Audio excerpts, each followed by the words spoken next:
கடவுள், பக்தன் இவர்களின் வரையறை என்ன?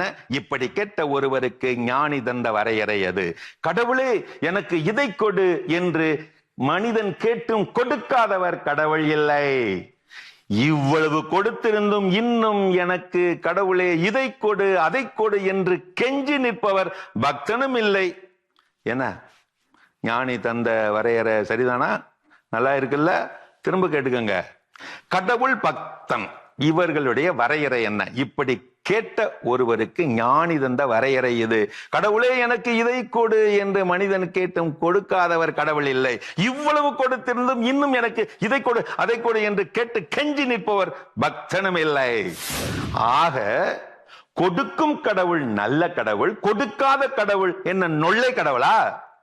கடவுள் சிலவற்றை தாமதமாக தந்தாலும் தரமாக தருவார். சோர்ந்து போகாதே மனமே. ஒருவரின் தேவையை அறிந்து அவர் கேட்காமலேயே நீ உதவி செய்கிறாய் என்றால் நீயும் கடவுள்தான். கடவுளுக்கு கொடுக்க நினைப்பதை இல்லாதவருக்கு கொடுங்கள். கடவுள் யாரிடமும் கையேந்தி யாசகம் கேட்பதில்லை. கிடைக்கிறது கிடைக்காமல் இருக்காது, கிடைக்காமல் இருக்கிறது கிடைக்கவே கிடைக்காது. இது கிடைஞானியின் கருத்து.